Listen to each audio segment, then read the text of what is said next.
ایک ایسا عجیب الخلقت حیوان جو قرب قیامت میں ظاہر ہوگا۔ یہ جانور زمین پر کس طرح دوڑتا پھرے گا، کس طرح کی تباہی مچائے گا، اور مومنین اور کفار کے درمیان یہ جانور کس طرح کی تفریق کرے گا۔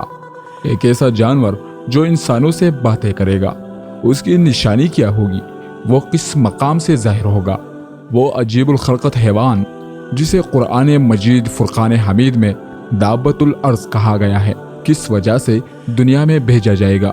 اور قرآن مجید فرقان حمید میں اللہ تبارک و تعالیٰ نے اس جانور دابۃ الارض کے بارے میں کیا ارشاد فرمایا ہے، اور حضور نبی کریم صلی اللہ علیہ وسلم نے دابۃ الارض کے بارے میں کیا ارشاد فرمایا۔ اس دنیا نے جیسے زندگی کا سفر شروع کیا تھا، ویسے ہی ایک دن اس کا خاتمے کا بھی دن آئے گا، اور اسے قیامت کا نام دیا گیا ہے، جس کا قائم ہونا یقینی ہے اور جس میں کوئی شک و شبہ نہیں۔ قیامت میں ہونے والے جن واقعات و حادثات کا ذکر قرآن و حدیث میں ملتا ہے، انہیں بنیادی طور پر دو حصوں میں تقسیم کی گئی ہے، ایک بڑی اور دوسری چھوٹی نشانی۔ لہٰذا ان میں چھوٹی نشانیاں اور علامتیں ایسی ہیں جو قیامت میں رونما ہوگی، جبکہ کچھ نشانیاں رونما ہو چکی ہیں۔ ان میں نبی کریم صلی اللہ علیہ وسلم کے بعثت، دولت کی فراوانی، اہل علم کا کم ہو جانا، زنا کا عام ہونا، قتل عام ہونا، کثرت سے زلزلے آنا، خواتین کا باریک اور تنگ لباس پہننا، جزیرہ عرب کا سرسبز و شاداب ہو جانا، اور اس طرح کی بے شمار نشانیاں ہیں۔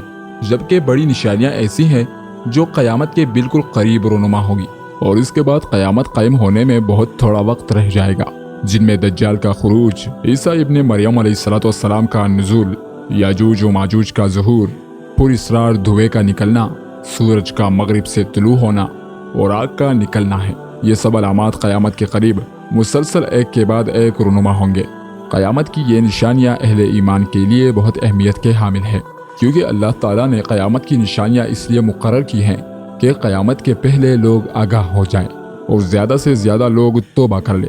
قیامت کی ان بڑی نشانیوں میں سے ایک بڑی نشانی دابۃ الارض نامی ایک مخلوق کا زمین سے نکلنا ہے۔ اس جانور کا ذکر اللہ تعالیٰ نے قرآن مجید میں کچھ یوں کیا ہے، اور جب ان پر وعدہ پورا ہوگا تو ہم ان کے لیے زمین سے ایک جانور نکالیں گے جو ان سے باتیں کرے گا کہ لوگ ہماری آیتوں پر یقین نہیں لاتے۔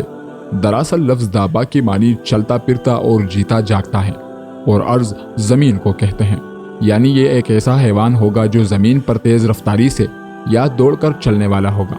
عام طور پر جانور انڈے یا بچے کی شکل میں وجود میں آتے ہیں، لہٰذا یہ قیامت کی ایک نشانی ہوگی کہ یہ عجیب و غریب جانور زمین سے نکلے گا، نہ کہ کسی جانور کے پیٹ سے۔ تفسیر کے مطابق دابۃ الارض نامی اس جانور کا ظہور اس وقت ہوگا جب لوگ امر بالمعروف اور نہی عن المنکر، یعنی نیک کاموں کی دعوت دینا اور برے کاموں سے منع کرنا ترک کر دیں گے، اور کفار کی اصلاح کی کوئی امید باقی نہ رہے گی۔ یہ قیامت کے قریب کا زمانہ ہوگا۔ دراصل مکہ میں خانہ کعبہ کے قریب ایک پہاڑ ہے جسے کوہ صفا کہتے ہیں۔ یہ وہی پہاڑ ہے جس کے درمیان حج اور عمرہ کے موقع پر حاجی صاحبان چکر لگاتے ہیں اور سعی مکمل کرتے ہیں۔ روایتوں کے مطابق قرب قیامت میں کوہ صفا زلزلے کی وجہ سے پھٹ پڑے گا، اور اسی میں سے یہ عجیب الخلقت جانور نکلے گا اور لوگوں سے باتیں کرے گا۔ یہ بالکل اسی طرح کا معجزہ ہوگا جس طرح اللہ نے اپنی قدرت سے صالح علیہ السلام کی اونٹنی کو پتھر سے نکالا تھا۔ ابن کثیر کے مطابق دابۃ الارض مکہ مکرمہ میں کوہ صفا سے نکلے گا اور اپنے سر سے مٹی جاڑتا ہوا مسجد حرم میں حجر اسود اور مقام ابراہیم کے درمیان پہنچ جائے گا۔ لوگ اسے دیکھ کر بھاگنے لگیں گے، لیکن مومنین کی ایک جماعت وہی کھڑی رہے گی۔ یہ دابۃ الارض ان کے چہروں کو ستاروں کی طرح روشن کر دے گا۔ اس کے بعد دوسری طرف نکلے گا۔ دابۃ الارض مکہ سے نکلتے ہی مشرق کی طرف بھاگے گا اور پوری دنیا کا چکر کاٹتے ہوئے شام پہنچے گا۔ وہاں پر یہ جانور ایک زوردار چیخ بلند کرے گا۔ ہر زبان پر اسی جانور کا چرچا ہوگا اور ہر طرف ہلچل مچ جائے گی۔ لوگ ادھر ادھر بھاگیں گے، لیکن اس جانور سے کوئی نہیں بچ پائے گا۔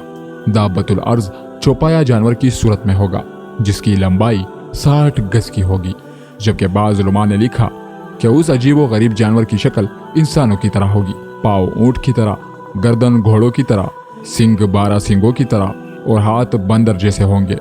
دابۃ الارض لوگوں سے باتیں کرے گا اور انہیں قیامت کی خبر دے گا۔ یہ دابۃ الارض